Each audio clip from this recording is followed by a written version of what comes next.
Ես միշտ ասում եմ, որ մենք բոլորս տարբեր էինք, բայց 20 թվից հետո բոլորս Ֆրունզիկի պես դարձանք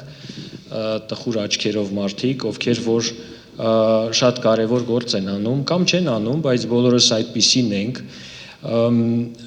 դե սա է կարման, պիտի հաղթարենք եւ հաղթարելու process-ում մեծագույն դեր ունեն իհարկե մասնագետները։ Մեր իրականության մեջ մեր բնակիչների էական մասի պրոբլեմն այն է, որ ոչ թե չեն դիմում մասնագետների, այլ գտնում են, որ ինքնուրույն կարող են։ Եվ այդպիսի հայկական մեծ ես, մեծատառով մենք միշտ ունեցել ենք, ես ինքս կարող եմ։ Սա ունի եւ, ինչպես ասում են ամերիկացիները, եւ opportunities, հնարավորություններ եւ նաեւ ռիսկեր, երբ որ դու ինքդ քո մեջ այնքան համոզված ես, որ մասամբ կարող ես լուծել խնդիրները, մասամբ չես կարող եւ այդ չկարողացածների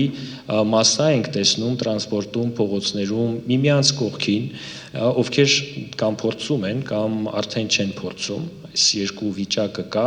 Ինչպիսին ենք մենք 20 թվից հետո, իսկապես պարոն Նիկողոսյանը շատ ճիշտ ասեց, մենք տրավմայի մեջ ենք եւ այդպիսի սահմանում կա տրավմայի հասարակություն գոյություն ունի, այսպիսի տեսակ կա հասարակության, որը որ բնութագրվում է որպես մի քանի երևույթների համապարփակ դրսևորումներ։ Եթե մենք դրանք տեսնում ենք, ապա մենք տրավմայի հասարակություն ենք, անկախ նրանից եղավ ինչ որ մի վատ բան թե ոչ։ Եվ հասարակությունը կարա տրավմատիկ լինի, անգամ եթե ամեն ինչ շատ նորմալ է։ Առաջինը վստահության գրեթե բացակայությունն է, ոչ միայն յուրայինների, այլ նաև այլոց հանդեպ։ Եվ մենք տեսնում ենք, որ մեր իշխանությունների, պետական մարմինների, ընդդիմության ռեյտինգները անհնարին կերպով ցածր են։ Օրինակ ազգային ժողովի ռեյտինգը 10% է, մինչդեռ մենք պարլամենտական հանրապետություն ենք։ Սա նշանակում է failed state-ի իդեալական վիճակ, վատ իմաստով ձախողված պետություն, որը որ պարլամենտական լինելով չունի հեղինակավոր պարլամենտ։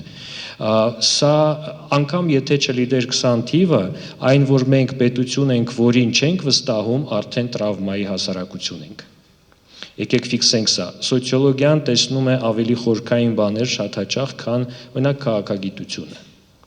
Եվ այս իմաստով մենք այո, այս ցուցանիշը տրավմայի հասարակություն է, երբ որ նայում ենք իսկ ում ենք վստահում, եթե ոչ մեզ, ապա տեսնում ենք, որ ոչ ոքու նաև դրսում։ Հիասթափվածությունը տրավմայի հասարակության երկրորդ էլեմենտն է։ Երրորդ էլեմենտը փորփրումն է քո անցյալի մեջ, ինչպես երեխան ինչ որ բան չկարողանալով դպրոցում սկսում է մեղադրել ինքն իրեն եւ ասում է՝ միգուցե ես եմ վատը։ Մենք սկսել ենք փորփրել մեր պատմությունը այսօր եւ պետական մակարդակում ցավոք սրտի, երբ որ դա անում է անհատը, դա ներելի է եւ բուժելի է, երբ որ դա անում է պետությունը ինստիտուցիոնալ մակարդակում, փորփրելով պատմության դասագրքերի մեջ, սեփական անցյալի մեջ, սա ստրատեգիական սխալ է եւ ոչ թե խապկանք կամ դժվարություն։ Մենք ունենք այդ երկու մակարդակը այսօր ցավոք սրտի։ Եվ եւս մի բան, երբ որ հասարակությունը սկսում է ուրեմն խառնել լավն ու վատը, սա էլ է տրավմայի հասարակության դրսևորումը, խառնելով լավն ու վատը, եւ ես ուրեմն այդ ինֆորմացիոն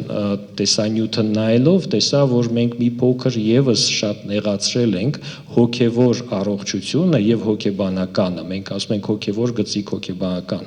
հոգեվոր արժեքները լայն հասկացություն են, եւ մենք իսկապես պիտի վերադարձնենք մեր հասարակության արժեքներ, մենք կորցրել ենք շատ արժեքներ, մենք հայտնի ենք որպես բարձր արժեքներ ունեցող պետություն, մշակույթ, արվեստ, այս տունը, շենքը Արամ Խաչատուրեանի, բայց առօրյա մշակույթ չունենք,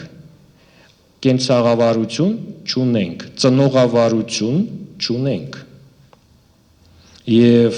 այս բազմաթիվ խնդիրները ավելի կարևոր են շատ հաճախ, քան օպերային թատրոնի աֆիշաները, որովհետև մենք ապրում ենք կենցաղավարության մեջ եւ ոչ թե դասական մշակույթի։ Այսպիսին է մեր մշակույթը, մեր հասարակությունը եւ 20 թիվը եղավ։ 20 թիվը կարծես թե խորացրեց եւ ցուցադրեց այն ով ենք մենք եւ ինչ կրիզիսի մեջ ենք գտնվում, իսկ մենք կրիզիսային հասարակություն ենք նաեւ միջև այդ, որովհետեւ մինչ այսօր չէինք կողմնորոշվել, մենք ով ենք, արևելք ենք, թե արևմուտք ենք։ Սա էլ է տրավմա ստեղծում, որ չգիտես առավոտյան ուր ես գնում։ Ընդ որում չգիտես ոչ միայն միկրո մակարդակում որպես մարդ, այլ որպես մակրո երևույթ պետություն, որպես ազգ։ Եվ եւս մի բան, մենք միջև այսօր չկողմնորոշվեցինք վերջը։ Օրինակ, Արցախը ինչ է, անկախ է, Հայաստանի մի մաս է, Հայաստանի անկախության մի մասը չի ընդհանրապես։ Եվս մի գործոն, որի պատճառով մենք տրավմայի մեջ մտանք, շատ խորքային, ոչ պատերազմ, ոչ խաղաղություն վիճակն էր, որը տևեց 30 տարի գրեթե։ Այդ վիճակում դու չես կարող, օրինակ դու ապրում ես մի հարևանի հետ, որը որ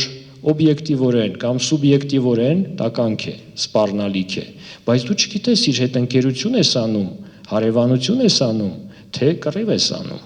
Հայտնի չի, բայց այդ պատը անընդհատ խոցելի է քեզ համար եւ վտանգ է։ Եվ ահա վերջի վերջո կամ պատն է ջարդվում կամ քո պսիխիկան։ Եվ մեզանում տեղի ունեցան այդ երկուսը միաժամանակ 20 թվին։ Դա ահավոր դժվար երևույթ է։ Եվ երբ որ մեր պետությանը եւ մեր բնակչությանը այս կամ այն պաշտոնյաներ եւ այլն վերլուծաբաններ սկսում են քննադատել, ես ասում ժողովուրդ, տրավմայի մեջ գտնվող մարդուն հայհոյելով չես բուժի, անպատվելով չես բուժի, պետք է համագործակցես իր հետ,